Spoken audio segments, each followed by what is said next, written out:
Hi, good morning, afternoon, or evening, just kind of depending wherever you're at, if you're somewhere else in the world. Um, so, thinking and growing rich. A 50-cent lesson in persistence. And this is really a remarkable story for a lot of reasons. One that I can even talk about it today and relate it because it is so well. This is the story of Mr. Darby. Now, Mr. Darby, who I talked about in the last episode, was the guy that went and did the gold mining, and the vein ran out, and he didn't think about getting a geological engineer, a mining engineer, and they sold the equipment in the mine and everything for junk. And how gold was discovered 3 feet from where he had stopped. Well, so this picks up from there, the next chapter in his life. So Mr. Darby was with his uncle, and this is the story of a colored child, the gold mine, and how Mr. Darby made his living selling life insurance. And Darby owes to these two experiences his ability to sell more than $1 million of life insurance every year. That being 3 feet from gold, and the story I'm going to talk about with this little female colored child. So this was way back, probably turn of the 19th century. So times were different. So it says here that shortly after Mr. Darby received his degree from the school or University of Hard Knocks, and we've all got those. If you've been living, you've got those. So this was in the afternoon, and he was in a grist mill with his uncle. So they're grinding flour or wheat or whatever, rice, whatever they were grinding.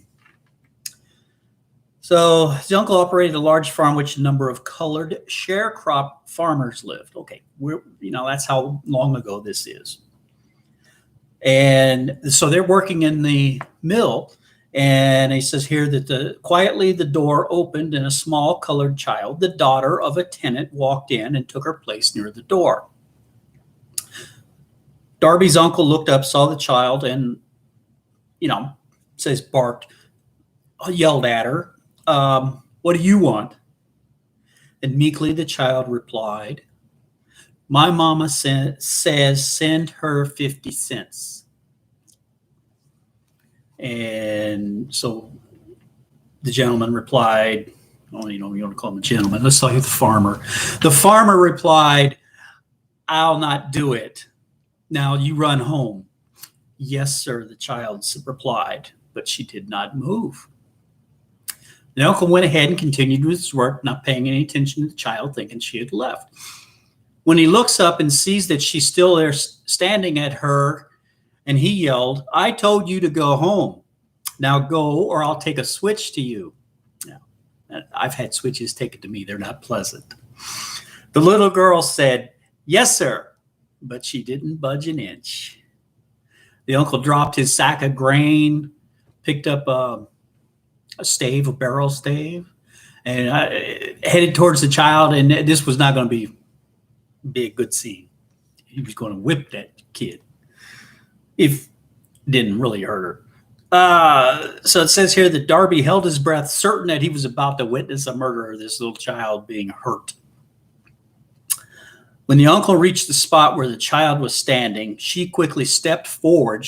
Defiant, she stood up to him, looked up into his eyes, and screamed at the top of her shrill voice, "My mama's got to have that 50 cents. The uncle stopped, looked at her for a minute, laid down the barrel stave that he had, and he put his hand in his pocket, and he took out a 50-cent piece, and he gave it to her. The child took the money, slowly backed away from the door, never taking her eyes off the man whom she had just conquered. And after she left, the farmer sat down probably on the barrel, and Darby says the farmer sat there for like 10 minutes, like, what did that child do to me? How did she win over me? What power does she have? That was the first time in all his experience. This is Mr. Darby speaking. That was the first time in all his experience that he had ever seen a colored child deliberately master an adult white person. You know, I mean, children just, you know, I don't care about the race. I don't care about that. Or, you know, children can look you in the eye and convince you. You know, it's just what they do.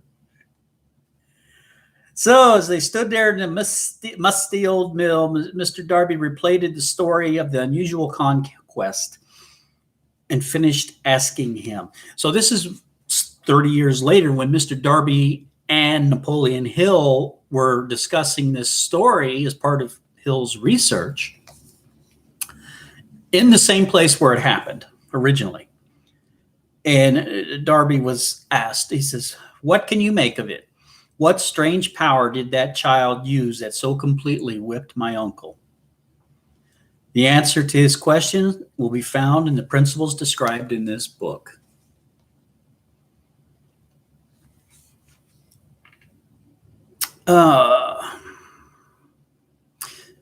Mr. Darby, the power unwittingly used by the little colored child, he quickly retraced his 30 years of experience as a life insurance salesman and frankly acknowledged that his success in that field was due in no small degree to the lesson he had learned from that child.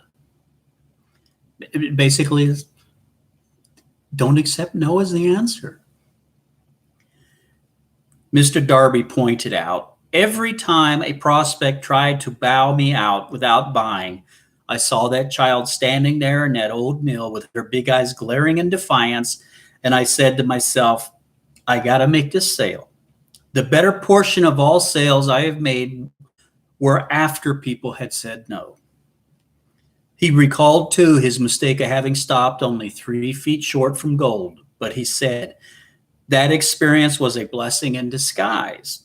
It taught me to keep on moving, to keep on keeping on, no matter how hard the going may be. A lesson I needed to learn before I could succeed at anything. And I think that's a lesson that we all need to learn one way or another. So, if you're joining with me and you enjoy what I'm talking about in these chapters and giving you my little personal perspective when I read these chapters, it's not even a chapter, I'm just reading a few pages. Like it, subscribe, make some comments. Yeah, I am a facilitator for Thinking into Results with the Proctor Gallagher Institute. So this is what I study now daily, and it's what I help to facilitate. Or Bob Proctor does the teaching, and I facilitate the training for people that want to learn to do more, be more, have more. Okay? So have a beautiful day. It's bright and sunny here, at least in Maryland where I'm at. I'm wishing you the best of days. Thank you. Have a great day. Bye-bye.